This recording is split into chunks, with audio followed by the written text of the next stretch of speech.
Gracias por escuchar Verdad en la Red. Hoy les queremos comentar algo sobre la encíclica del Papa Francisco titulada Amoris Laetitia o La alegría del amor. Pero antes de continuar, antes de que comience la lluvia de comentarios agresivos, groseros y amenazas, queremos citar al canon 212, párrafo 213, que expresa lo siguiente: tienen el derecho e incluso a veces el deber de manifestar a los pastores sagrados su opinión sobre aquello que pertenece al bien de la Iglesia y dar a conocer su opinión al resto de los fieles cristianos, sin perjuicio de la integridad de la fe y de la moral, la reverencia hacia los pastores y cuidando la utilidad común y la dignidad de las personas. También queremos que tomen muy pero que muy en cuenta el siguiente párrafo de la carta encíclica Casti Canubi del Papa Pío XI sobre el matrimonio cristiano. En el párrafo 33 leemos, cito: «No hemos de echar tampoco en olvido el juicio solemne con que el Concilio Tridentino anatematizó estas doctrinas. Si alguno dijere que el vínculo matrimonial puede desatarse por razón de herejía o de molesta cohabitación o de ausencia afectada, sea anatema. Y si alguno dijere que yerra la Iglesia cuando en conformidad con la doctrina evangélica y apostólica enseñó y enseña que no se puede desatar el vínculo matrimonial por razón de adulterio de uno de los cónyuges y que ninguno de los dos, ni siquiera el inocente, que no dio causa para el adulterio, puede contraer nuevo matrimonio mientras viva el otro cónyuge, y que adultera tanto el que después de repudiar a la adúltera se casa con otra, como la que abandonando al marido se casa con otro, sea anatema. Luego, si la Iglesia no erró ni yerra cuando enseñó y enseña estas cosas, evidentemente es cierto que no puede desatar el vínculo ni aún en el caso de adulterio, y cosa clara es que mucho menos vale y en absoluto se han de despreciar las otras tan fútiles razones que pueden y suelen alegarse como causa de los divorcios. En el párrafo 35 también de esta encíclica Casti Canubis leemos, cito: «Por lo cual nuestro predecesor León XIII con razón arguía a los naturalistas con estas gravísimas palabras: y si la audacia y la impiedad de los hombres quisieran torcer y perturbar el orden de las cosas, con tanta providencia establecido, entonces lo mismo que ha sido tan sabio y provechosamente determinado empezará a ser obstáculo y dejará de ser útil, sea porque pierda con el cambio su condición de ayuda, sea porque Dios mismo quiere castigar la soberbia y temeridad de los hombres». Y continúa el párrafo: «El hombre no puede sujetar sus pasiones si él no se sujeta antes a Dios. Esto es lo que primeramente se ha de procurar, conforme al orden establecido por Dios, porque es ley constante que quien se sometiere a Dios conseguirá refrenar con la gracia divina sus pasiones y su concupiscencia, mas quien fuere rebelde a Dios tendrá que dolerse al experimentar que sus apetitos desenfrenados le hacen guerra interior». Y se cierra la cita.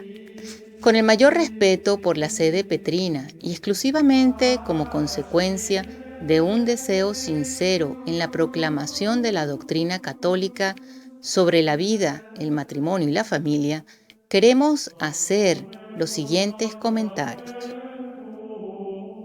La encíclica es sumamente extensa, 264 páginas. Es más grande que otras encíclicas que analizan la situación del matrimonio y la familia. Tiene párrafos muy descriptivos acerca de la real situación familiar y del empobrecimiento demográfico de nacimientos, como apunta el párrafo 42.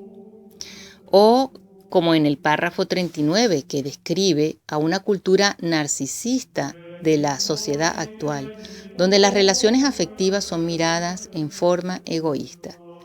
Y tiene otros muchos contenidos realmente muy apegados a la doctrina de la Iglesia.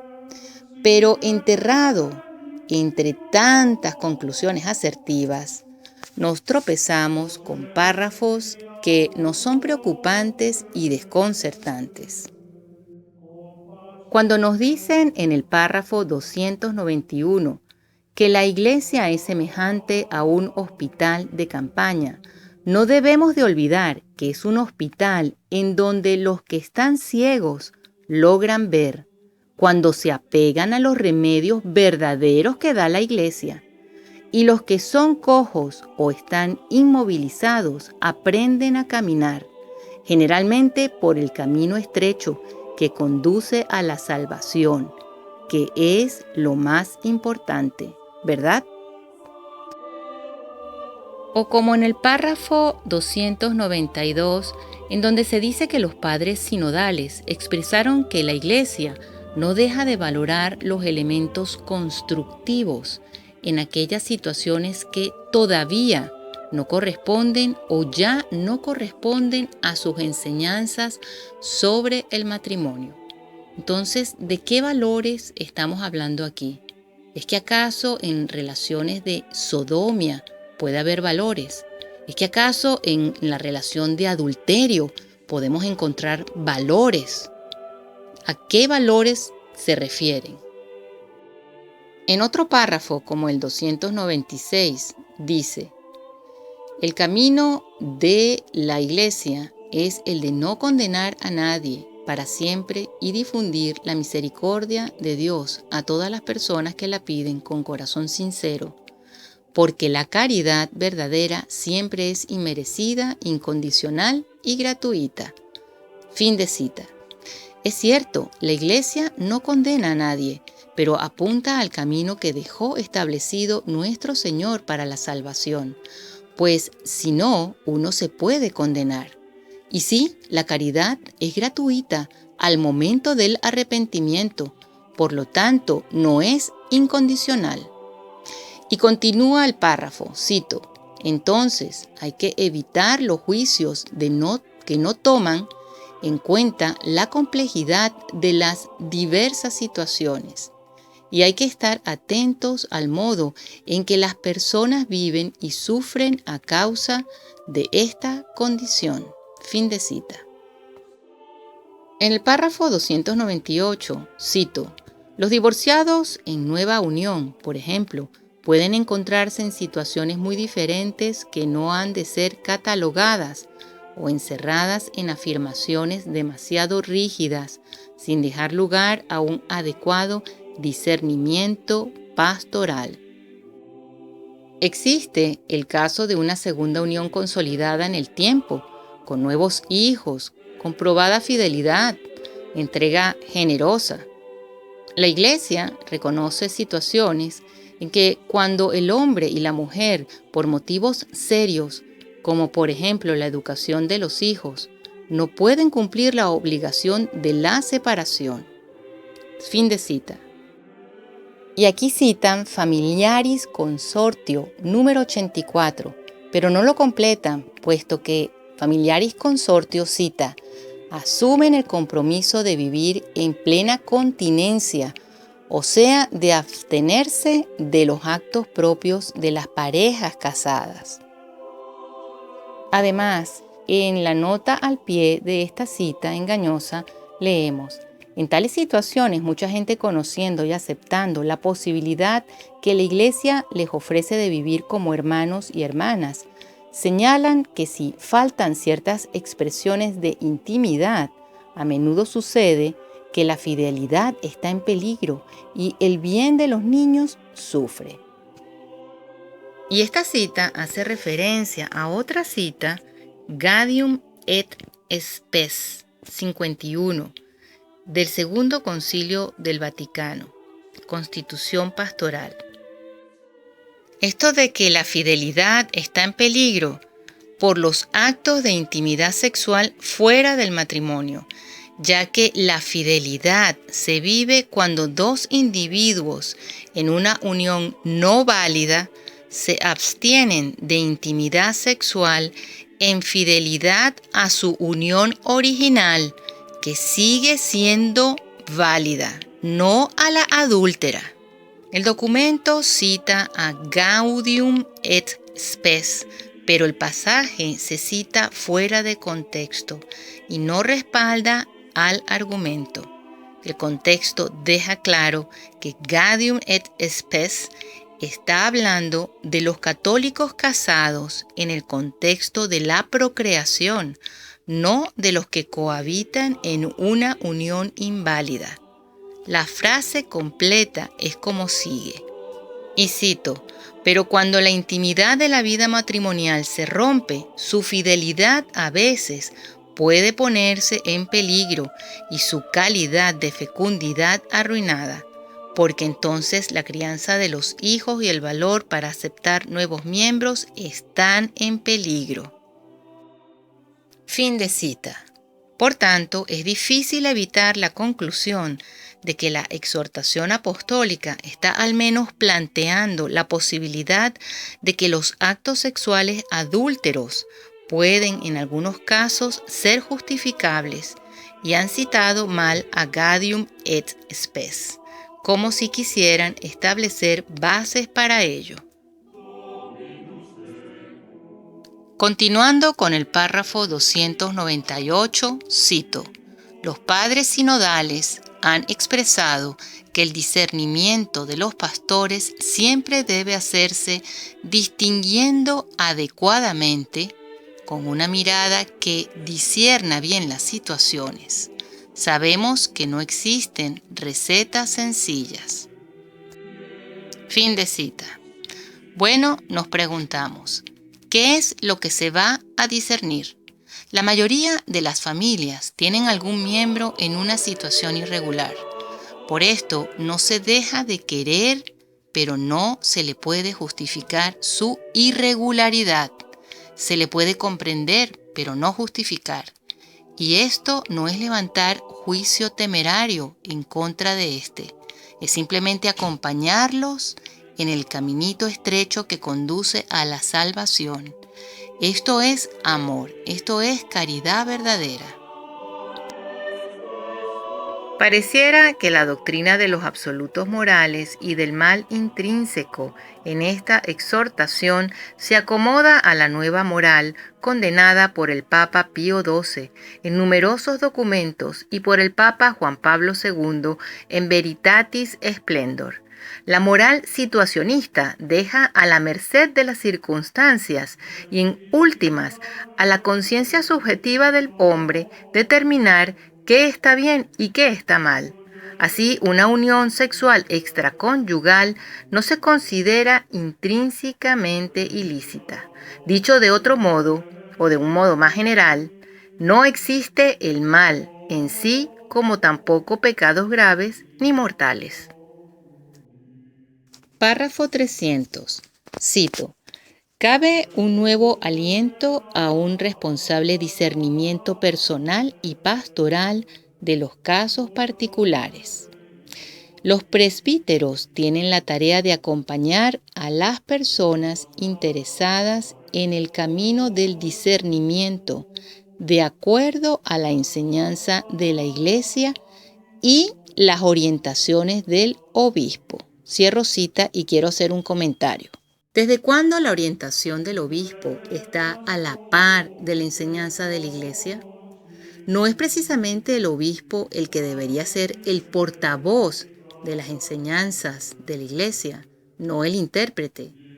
Para eso, la Santa Iglesia tiene un magisterio, porque esto es lo que hacen los protestantes, donde cada pastor tiene su propia interpretación. Continuamos en el mismo párrafo 300. Cito: se trata de un itinerario de acompañamiento y de discernimiento que orienta a estos fieles a la toma de conciencia de su situación ante Dios. La conversación con el sacerdote en el fuero interno contribuye a la formación de un juicio correcto sobre aquello que obstaculiza la posibilidad de una participación más plena en la vida de la Iglesia y sobre los pasos que puedan favorecerla y hacerla crecer. Estas actitudes son fundamentales para evitar el grave riesgo de mensajes equivocados, como la idea de que algún sacerdote pueda conceder rápidamente excepciones o de que existen personas que pueden obtener privilegios sacramentales a cambio de favores. Fin de cita. Y ya sabemos que muchos sacerdotes no condenan, por ejemplo, en la confesión, ni la masturbación, ni en la toma de pastillas anticonceptivas. Entonces, todo depende de la formación y el criterio del sacerdote. O sea, la guía, la salvación o la condenación de esa persona pende del criterio del sacerdote. Habrá reconocimiento, pero no hay arrepentimiento ni propósito de enmienda. Esto es permiso para comulgar en pecado. Esto es llevar a las ovejas al matadero. Esto es una teología bien protestante. Muy, muy preocupante, porque esto es como la comunión en la mano. Lo que comenzó con una excepción se convirtió en la regla. Otro párrafo, el 301, cito: por eso ya no es posible decir que todos los que se encuentran en alguna situación así llamada irregular viven en una situación de pecado mortal, privados de la gracia santificante. Fin de cita. Noten cómo se refiere al adulterio, a situación irregular. No nos dejemos confundir, esto es pecado mortal. Si hablamos de excepciones, de situaciones irregulares y las aceptamos para abrir un camino excepcional hacia la Santa Eucaristía para los divorciados vueltos a casar, pues entonces podríamos aplicar la misma praxis a los anticonceptivos, pues hay muchas fieles parejas que les gustaría tener esta clase de excepciones, pues hay infinidad de situaciones que, según la conciencia de cada quien, justifiquen la anticoncepción. Párrafo 302. Cito: con respecto a estos condicionamientos, el Catecismo de la Iglesia Católica se expresa de manera contundente. La imputabilidad y la responsabilidad de una acción pueden quedar disminuidas e incluso suprimidas a causa de la ignorancia, la inadvertencia, la violencia, el temor, los hábitos, los afectos desordenados y otros factores psíquicos o sociales. Fin de cita. En el párrafo 302 se dice de muchos atenuantes que restan la gravedad del pecado sobre algo puntual, un hecho, no un estilo de vida. Ellos aquí citan al Catecismo en el párrafo 1735, pero si vemos en el 1737, nos explica que para que el hecho malo sea imputable, es preciso que sea previsible y que el que actúa tenga la posibilidad de evitarlo. Entonces, cuando una persona divorciada se vuelve a casar, no es una cosa que pasa accidentalmente, es algo que es previsible y es algo que la persona puede evitar. Continúo con el párrafo 302 y cito: el discernimiento pastoral debe hacerse cargo de estas situaciones. Fin de cita. Pero eso no fue lo que nos dijo San Pablo cuando exclamó: de manera que el que coma el pan o beba la copa del Señor indignamente, será culpable del cuerpo y de la sangre del Señor. Porque el que come y bebe sin discernir correctamente el cuerpo del Señor, come y bebe su propia condenación. 1 Corintios 11, del 28 al 30. Aquí no se les está ofreciendo al Señor a estas personas. Aquí se está agravando aún la falta de la persona en pecado, asegurándole su condena. Párrafo 305. Cito: por ello, un pastor no puede sentirse satisfecho solo aplicando leyes morales a quienes viven en situaciones irregulares, como si fueran rocas que se lanzan sobre la vida de las personas. Es el caso de los corazones cerrados, que suelen esconderse aún detrás de las enseñanzas de la Iglesia, para sentarse en la cátedra de Moisés y juzgar a veces con superioridad y superficialidad los casos difíciles y las familias heridas. Fin de cita. Esto aquí comentamos que nos parece una estrategia de manipulación para silenciar y desautorizar al buen pastor, al buen sacerdote que aplique rigurosamente las enseñanzas de la Iglesia. Entonces, que esto quiere decir que nuestro Señor también tuvo un corazón cerrado cuando le dijo a la mujer adúltera, a la que estuvieron a punto de apedrear: vete y no peques más. Esa es la condición de Dios para darle el perdón. Él no le dijo: ve a ver cuáles fueron las circunstancias que te llevaron a cometer este adulterio. Estabas insatisfecha con tu matrimonio. Ya perdiste ese sentimiento de romanticismo. Bueno, vete y toma tu decisión. No, él no dijo nada así. Pero, ¿qué tal esta otra expresión de nuestro Señor? Oísteis que fue dicho: no cometerás adulterio. Pero yo os digo que cualquiera que mira a una mujer para codiciarla, ya adulteró con ella en su corazón.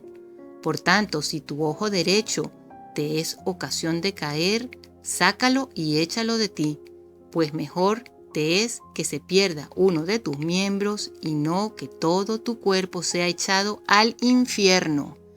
Mateo 5, 27, 29. Repito, al infierno.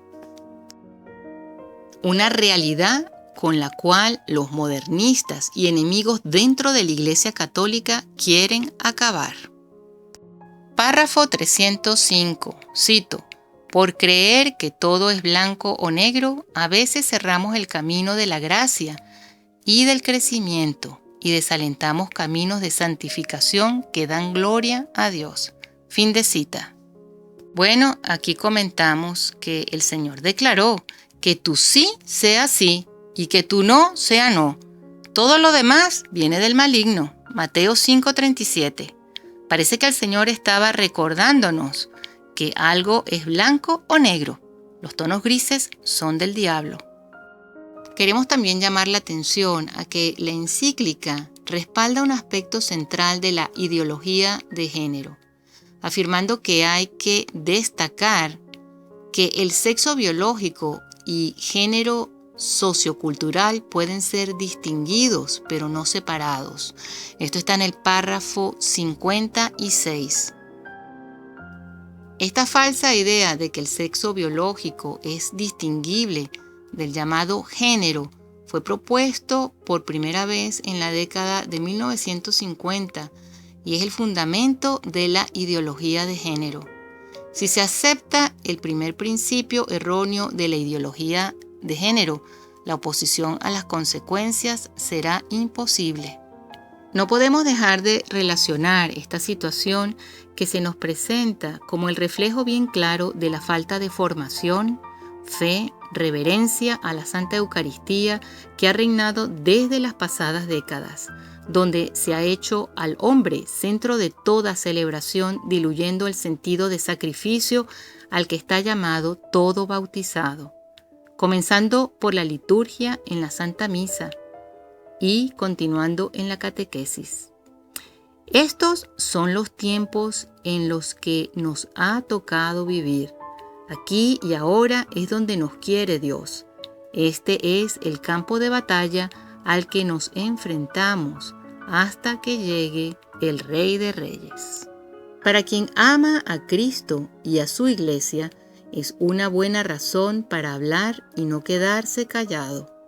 Hagamos nuestras, pues, las palabras de un valiente mitrado, Monseñor Atanasio Schneider, y cito: «Yo no voy a aceptar un discurso ofuscado ni una puerta falsa, hábilmente ocultada para la profanación del sacramento del matrimonio y de la Eucaristía.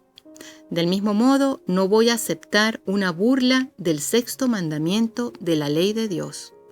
Prefiero ser ridiculizado y perseguido en lugar de aceptar textos ambiguos y métodos insinceros». Fin de cita.